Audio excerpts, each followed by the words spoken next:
जो श्रीमद् भागवत है वो क्या है?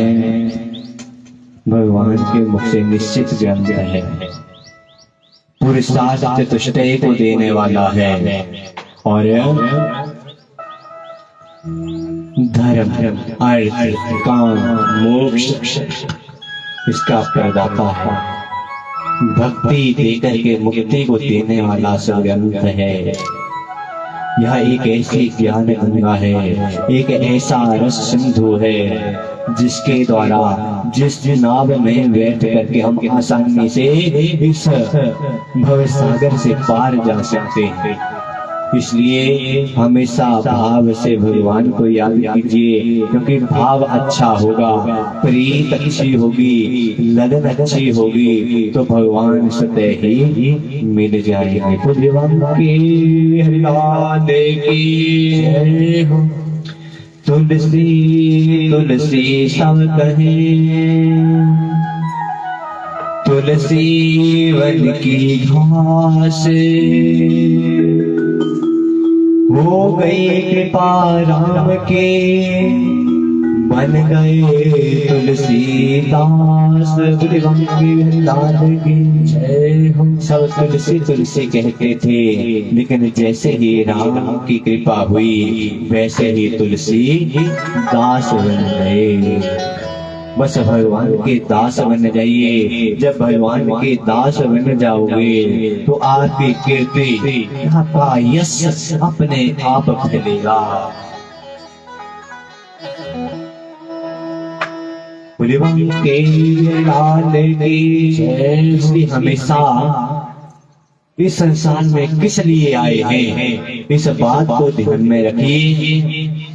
इस कथा में आने का औचित्य क्या है, यहाँ पर आकर के बैठे क्यों हैं? जब अपने लक्ष्य का उद्देश्य का पता चल जाएगा तो फिर जीवन मानो सफल हो जाएगा। यह जो भागवत की कथा चल रही है, इस स्थान को वृंदावन बनाइए, क्योंकि वृंदावन सोवन नहीं, नंदगाम सोगाम, बंसी वट सो वट नहीं,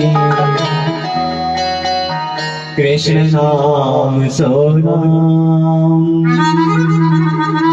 भगवान के लाल की जय हो। इसलिए इस नाम को पकड़ लो, क्योंकि भगवान के नाम को पकड़ लोगे तो भव सागर से तर जाओगे। कलियुग केवल नाम आधारा, सो मेरे नार उतर ही पारा। राते राते कलियुग में नाम की बहुत महत्ता है। जब नाम को पकड़ लोगे, इस भव सागर में आकर के भगवान को अपना मान लोगे तो फिर कहीं भटकने की जरूरत नहीं पड़ेगी।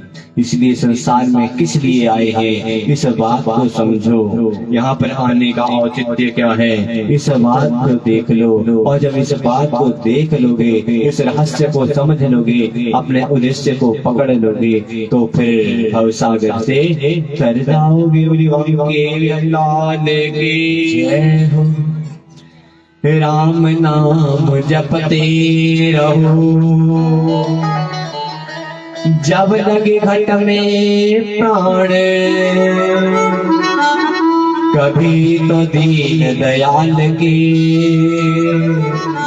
घनक पड़ेगी गान। लाल की राम राम रटते रहो, राधे राधे जपते रहो। ऐसा समय तो आएगा ही आएगा जब वो कान्हा जी कृष्ण कन्हैया जी हमारी पुकार को सुन लेंगे।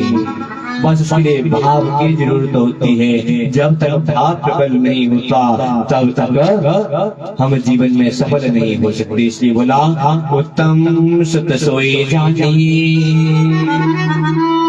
जो हो भगत सजान, माते पिते कुल तारी दे, करे वे सकल्याण।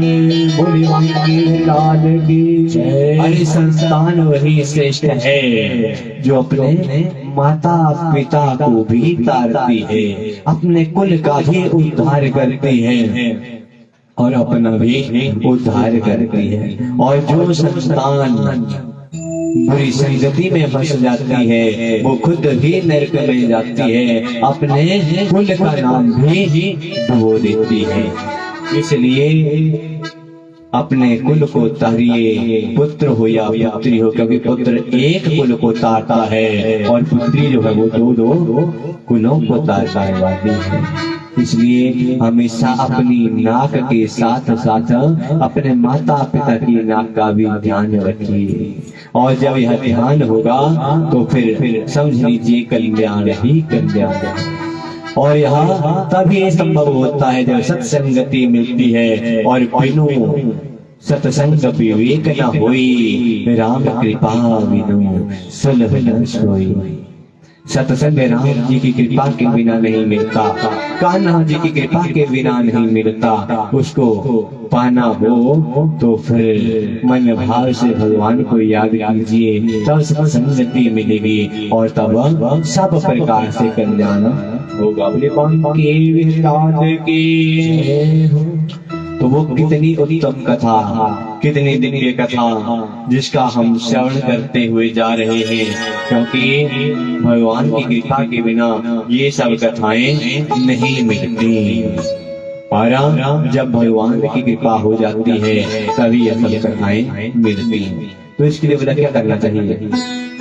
जीतासनो जीत श्वासो जित संगो जितेन्द्रिया, भूदे भगवते रूपे मनः संभार्यो धिया।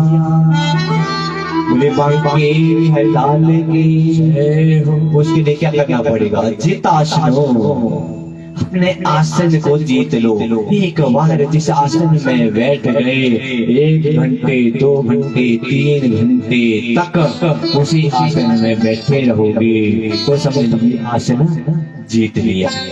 और बैठना भी इतना आसान नहीं होता, इसलिए कोशिश करो 1 दिन 5 मिनट के लिए बैठेंगे, फिर 10 मिनट के लिए, 20 मिनट के लिए, 1 घंटे के लिए, धीरे धीरे समय बढ़ाते जाइए। और जैसे ही आपको पालथी मार करके बैठने की आदत पड़ जाएगी तो समझ लेना आपने आसन को जीत लिया है। बोलो राधे राधे। अब दूसरा सोपान बताया है, जित श्वासो, अपनी सांसों को जीतो, प्राणायाम करो।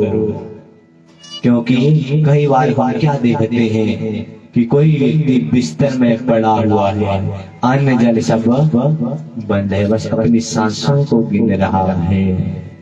तो जब प्राणायाम करेंगे तो सांसें भी बढ़ेगी। कहते हैं ना कि उसकी इतनी ही सांसें होगी।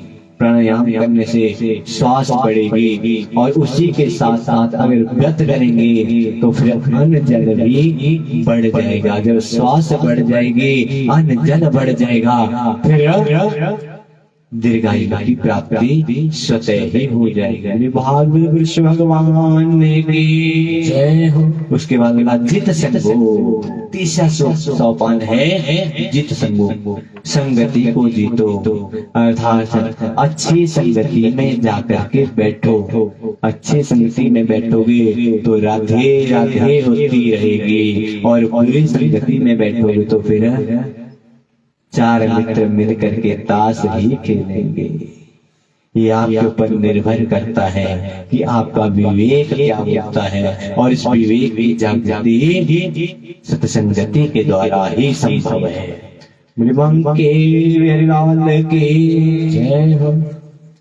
तो जित आसन पहला सोपान है, आसन को जीतिए। जित श्वासों, सांसों को जीतिए। जित संगो, संगति को जीतिए, अच्छा संग कीजिए। जीतेंद्रिया, अपनी इंद्रियों को जीतिए। कल कथा सुनाई थी ना आपको कि किस प्रकार से इंद्रियों को वश में किया जा सकता है।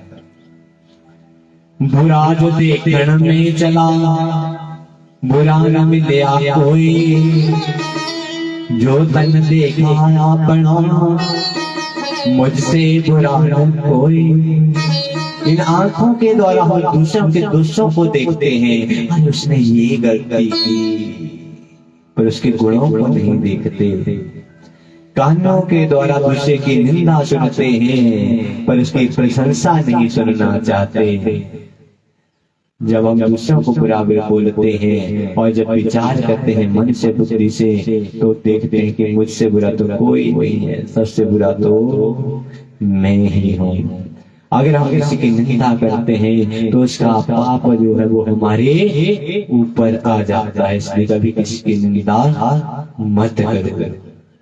आंखों से किसी का बुरा मत देखो, कानों से किसी का बुरा मत सुनो। है ऐसे स्थान पर पैरों के साथ मत जाओ जहाँ पर किसी का बुरा होने हो। हृदय से सबका भला हो। सर्वे भवन्तु सुखिनः, सर्वे सन्तु निरामया, सर्वे भद्राणि पश्यन्तु मा कश्चित् दुःखभाग् भवेत्। इसी भाव के साथ चलना चाहिए और अपने मन को भगवान के चरणों में लगा करके चिंतन करते रहना चाहिए, राधे राधे करते रहना चाहिए। ये चतुश्लोकी भागवत में पहला श्लोक है जो कि कितना ज्ञान दे रहा है। आगे दूसरा श्लोक बोला, दूसरे श्लोक में क्या ज्ञान दिया गया है।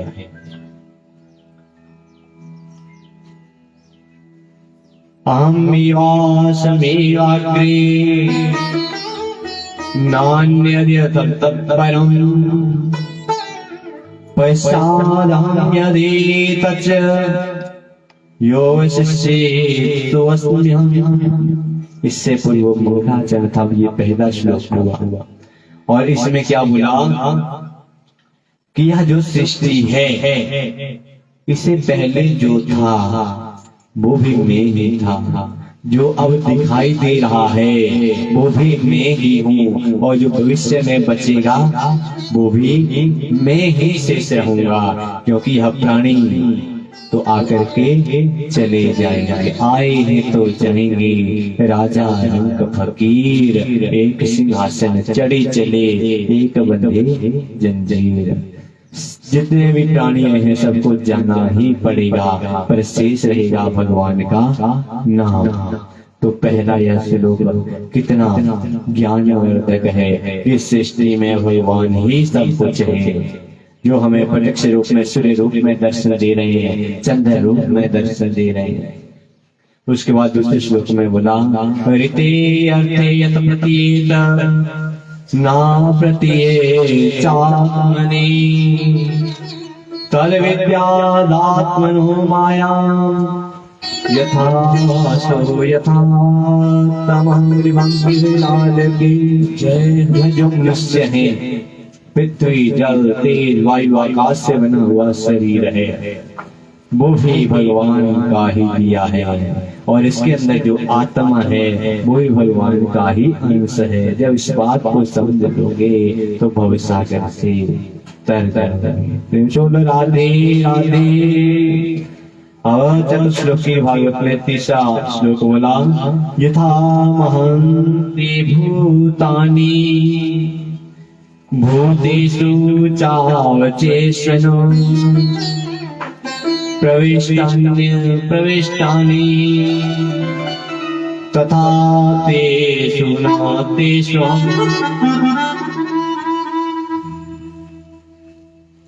आत्मा और परमात्मा एक ही है। वह परम पिता परमेश्वर कण कण में समाया हुआ है, यही मूल रहस्य है। मुझे विहरिलाल के एतावदेव जिज्ञासुः तत्त्वजिज्ञासुनात्मनः अन्वयव्यतिरेकाभ्याम् यद्या सर्वत्र सर्वदा।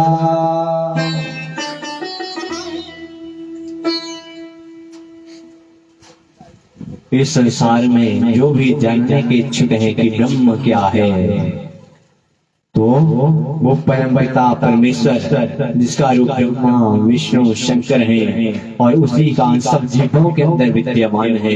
क्योंकि जब तक वो अंश जीवों के अंदर विद्यमान रहेगा तभी तक प्राणी जीवित रहेंगे, और जैसे ही वो निकल जाएगा तो प्राणों का अंत हो जाएगा और फिर उस शरीर मृत शरीर को जला दिया जाएगा या फिर दबा दिया जाएगा।